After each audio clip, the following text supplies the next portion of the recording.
में कहावत है to read between the lines. दो पंक्ति के बीच में भी कुछ चीज़ें लिखी हुई होती हैं, उसको समझना पड़ता है। तो वो मैं आपको बताऊं तो रामकृष्ण परमहंस देव जी से उनके जो अंतरंग शिष्य हैं वो पूछा करते थे कि ठाकुर आप कौन हैं? आपने अपने बारे में तो कुछ बताया ही नहीं, आने वाली पीढ़ी हमसे पूछेगी कि आप कौन हैं, तो हम लोग क्या जवाब देंगे? तो अक्सर वो इग्नोर करते थे, हंसकर टाल जाते थे। लेकिन जब उन्होंने कहा है वो हम लोगों के लिए बहुत महत्वपूर्ण है, क्योंकि गुरुदेव का ही तीसरा जन्म रामकृष्ण परमहंस देव जी का था। उन्होंने कहा, क्या कहा कि जय राम सही राम सही राम कृष्ण, जय राम सही राम कृष्ण। जो राम के रूप में थे, जो कृष्ण के रूप में थे, वही आज रामकृष्ण के रूप में आ गया। इससे ये पता चलता है कि अपने गुरुदेव जो हैं राम भी थे और कृष्ण भी थे। इसके अलावा मैं एक छोटी सी सत्य घटना आपको बताऊं। एक डोमिनिया सरदार अपने एक गुरु भाई हैं, अब तो दुर्भाग्य से वो नहीं है, उनका स्थूल शरीर हमारे बीच नहीं है। वो ट्राइबल थे, ट्राइबल क्षेत्र से, मध्य प्रदेश के ट्राइबल बेल्ट से आते थे।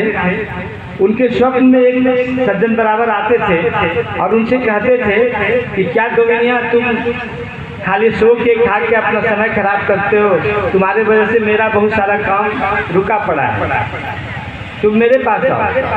लेकिन एक तो बेचारे ट्राइबल पढ़े लिखे नहीं थे, ट्राइबल थे, वो किसको दिखाते, अपना प्रोजेक्शन, सपने का प्रोजेक्शन कैसे करते? एक दिन दैव योग से जिस बनिया के यहाँ से सामान लेते थे, उनके यहाँ उनको अपनी जो देव स्थापना चित्र होती है वो लगी हुई थी उनके दुकान में। तो उन्होंने पूछ लिया, सेठ जी ये तस्वीर किसकी है? बोले हमारे गुरु जी की है। बोले कहाँ रहते हैं? बोले शांतिकुंज में रहते हैं। बोले यही वो सज्जन है ना जो हमारे सपने में आया करते हैं, कहते हैं कि डोमिनिया तुम सोते हो और खाते हो, मेरा भी समय बहुत खराब हो रहा है, तुम्हारे वजह से मेरा बहुत सारा काम पड़ा, रुका पड़ा।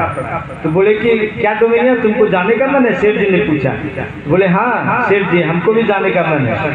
तो बोले चलो 108 लोगों को हम लेके जा रहे हैं अपने पैसे से शांतिकुंज, नवरात्रि का समय था। बोले तुम भी चलो साथ में, और उनको भी ले गए। जब वो स्वागत कक्ष में पहुंचे शांतिकुंज हरिद्वार में, तो गुरुदेव ने एक कार्यकर्ता को भेजा कि देखो डोमिनिया सरदार आया हुआ है सेठ जी के साथ में।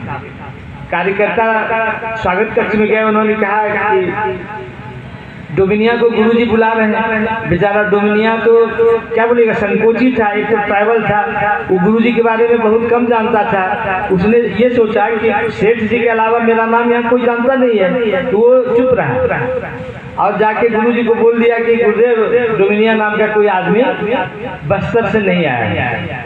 तो गुरुदेव ने फिर से उसको कार्यकर्ता को कहा कि जाओ सेठ जी से कहना कि आपके साथ जो डोमिनिया सरदार है उसको गुरुजी बुला लें। उसके बाद दोबारा वो कार्यकर्ता आया और उनने कहा कि आपके साथ जो डोमिनिया सरदार आए हुए हैं उनको गुरुजी बुला रहे हैं। तो डोमिनिया सेठ जी बहुत हंसने लगे, क्योंकि वो तो जानते थे कि गुरुजी त्रिकालदर्शी हैं। उसके बाद वो लेके गए कार्यकर्ता, गुरुजी उनको अपने कक्ष से बाहर आकर उनका स्वागत करने के लिए खड़े थे और गले मिल के काफी रोते रहे। गुरुजी की आंख से भी आंसू गिर रहा था और डोमिनिया सरदार भी रो रहे थे। लोगों ने पूछा कि डोमिनिया भाई साहब आप तो बहुत रो रहे थे और गुरुजी भी रो रहे थे, तो ऐसी क्या बात हो गई? तो बोले कि अरे बड़ी अजीब घटना घट गई। बोले जैसे ही गुरुजी से मेरी निगाह मिली, मुझे अपना पिछला जन्म याद आ गया। बोले क्या याद आ गया? तो बोले कि एक बार वनवासी प्रभु श्री राम, मर्यादा पुरुषोत्तम वनवासी वनवास में जब थे तो उनको नदी पार करना था। तो उन्होंने कहा कि केवट मुझे नदी पार कर दो। उन्होंने कहा नहीं प्रभु मैं आपको नदी पार नहीं कर सकता, मुझे सब पता है, आपकी चरण धूलि पत्थर से लगी थी तो वो अहिल्या वो स्त्री का रूप धारण कर लिया था उसने, इसीलिए मेरे पास एक ही नाव है, मैं ये खतरा मोल नहीं ले सकता। प्रभु राम मर्यादा पुरुषोत्तम प्रभु श्री राम हंसने लगे, समझ गए कि इसको चरण रज पान करने का मन है। उसके बाद उन्होंने उसकी इजाज़त दे दी और उन्होंने चरण धोया और उसका चरण रज का पान किया। उसके बाद उनके पास वो बनवासी थे, कुछ था नहीं, बड़ा संकोच हो रहा था कि इसकी सेवा मैंने ली। उसको पार भगवान को पार उतार दिया केवट ने। उसके बाद भगवान बड़े संकोच में थे, चूंकि वन में थे, उनके पास कुछ था नहीं देने के लिए।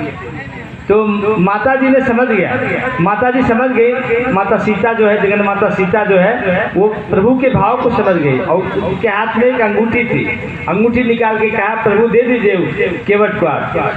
केवट ने मना कर दिया, कि स्पष्ट कह दिया कि भगवान एक व्यवसाय करने वाले दो लोग आपस में लेन देन नहीं करते हैं।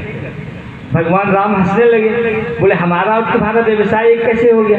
बोले प्रभु एक ही है। बोले आप, मैं छोटे नदी का नाविक हूँ, मल्लाह हूँ, आप भवसागर के मल्लाह हैं। तो आप आज मेरे घाट पर आए, मैंने आपको पार उतार दिया, जब मैं आपके घाट आऊँगा तो आप मुझे पार उतार दीजिएगा। बस यही मेरी जो है मेहनताना हो जाएगा, यही मेरी मजदूरी हो जाएगी। तो भगवान बहुत खुश हुए। उन्होंने कहा कि चलो केवट कुछ मांग लो हमसे। तो केवट ने क्या मांगा? केवट ने मांगा था निषाद राज ने कि प्रभु जब जब आप इस धरती का भार कम करने के लिए जब जब आप धरती पर आएंगे, तब तब मैं आपके काम में हाथ बटाने के लिए मैं भी अवतरित होऊं, ऐसी मेरी कृपा करिए, ऐसे आशीर्वाद दीजिए। तो वो जो था डोमिनिया सरदार, वही निषाद राज था, वही केवट था।